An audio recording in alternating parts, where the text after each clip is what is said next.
একটা অত্যন্ত আন্তরিকতা আছে এবং সে আরও ভালো সব বিষয়ে জানবে। নমস্কার দাদা। জয় হরিচাঁদ, জয় গুরুচাঁদ। আপনি এই সম্পর্কে কি জানেন? জয় হরিচাঁদ, জয় গুরুচাঁদ। আসলে আমি কি বলবো, আমার তো কোনো অভিজ্ঞ না। আর এক সময়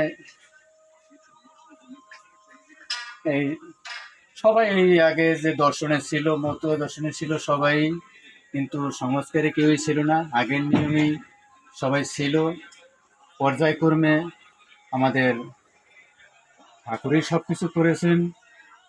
হ্যাঁ, আমাদের গুরুচাঁদ ঠাকুর সে শিক্ষার জন্য বহুত কিছু করেছেন। কোনো একদিন মীর সাহেব বাংলাদেশে এসেছিলেন, তিনি তার কাছে কিন্তু গুরুচাঁদ ঠাকুর আবদার করেছিল কি খালি কিন্তু একটু স্কুলে চেয়েছিলেন যে যাতে শিক্ষার আলো পেতে পারি। যখন শিক্ষার আলো আমরা পাবো তখনই আমাদের চক্ষু খুলে যাবে, অন্ধকার দূরীভূত হবে, আলোতে চোখ ফুটবে।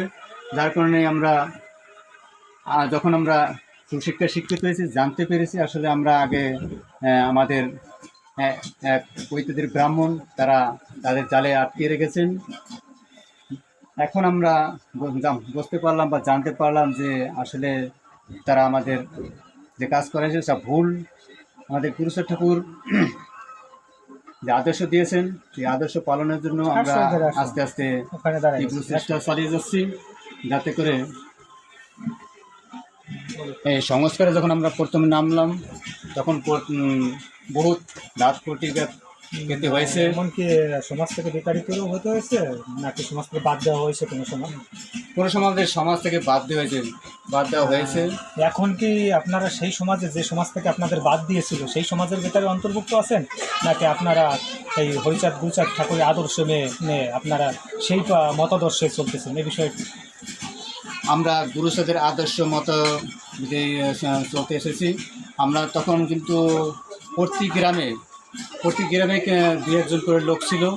তাদের সবার সচেষ্টায়, তাদের প্রচেষ্টায় এই গ্রামে একজন ছিল, আর এক গ্রামে আর একজন ছিল, অন্য গ্রামে আর একজন ছিল।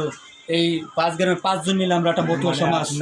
5 গ্রামের 5 জন মিলে একটা মতুয়া সমাজ করেছেন। হ্যাঁ, মতুয়া সমাজ। এই আপনাদের যে মতুয়া সমাজ, অন্য যারা সমাজ আছে তারা কি চোখে দেখে? তারা কিন্তু আমি একটা প্রশ্ন করবো আপনার কাছে, সেটা হচ্ছে যে তখন কি ব্রাহ্মণ্য বা বাদদা অনুসারে কি তারা তাদের হইয়া আন্দোলন করছে আপনাদের সাথে সমাজচ্যুত করার জন্য, নাকি তারা এক ছিল? না ব্রাহ্মণরা আপনাদের সম্মুখে আছে, নাকি আমাদের জাতির লোকে আপনাদের সম্মুখে আছে? আমাদের জাতির লোকে, আমাদের নিজের ঘরের মানুষই আমাদেরকে বাধা বিঘ্ন করেছে। নিজের ঘরের মানুষ। জয় গুরুচাঁদ। সত্যি কথা বলতে কি, আজকে ব্রাহ্মণ্যবাদের দাবানলে যেভাবে মানুষ আকৃষ্ট হচ্ছে, আমি একটা কথাই সকলকে বলবো। অনেকবার ইন্ডিয়া থেকে অনেক মেসেজ এসেছে আমার কাছে যে আপনারা উচ্চবর্ণের লোক হয়ে কেন আন্দোলন করেন, কেন সংগ্রাম করেন। গুরুচাঁদ ঠাকুরের আদর্শ, গুরুচাঁদ ঠাকুরের যদি শিক্ষা ধরে রাখতে হয়, তাহলে আগে এই ব্রাহ্মণদের বিতাড়িত করতে হবে সমাজ ব্যবস্থা থেকে। মতুয়া দর্শন অনুসারে মতুয়াবাদকে সৃষ্টি করতে হবে। শ্রদ্ধা কাজ হোক, পূজা পার্বণ হোক, এগুলো মতুয়া দর্শন মতো করতে হবে। আমাদের সেই গুরুচাঁদের একজন সৈনিক আমার সম্মুখে আছেন, তারা একটা সময় সংগ্রাম করেছেন।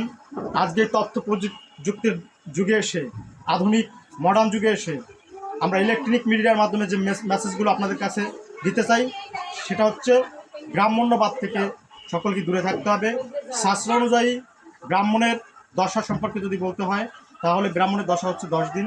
কিন্তু কবে থেকে শুরু হলো এই নমশূদ্রের দশা 10 দিন 11 দিন? কারণ শূদ্রদের দশা তো 1 মাস। কেন নমশূদ্র সৃষ্টি হলো, এই নমশূদ্র সৃষ্টিকর্তা কারা এবং কিভাবে সৃষ্টি হলো, এটা সম্পর্কে তথ্য জানতে হবে। এবং আপনাদের কাছে আমাদের একটাই মেসেজ থাকবে যে এই সম্পর্কে আপনারা আমাদের তথ্য দিন। এবং যেখানে ব্রাহ্মণ্যবাদের দাবানল সৃষ্টি হবে, সেখানে বিশ্ব মত পরিষদ হোক, যারাই ব্রাহ্মণ্য বিরুদ্ধে কাজ করে, বিশ্ব মত পরিষদ, মত মানবিক ফাউন্ডেশন,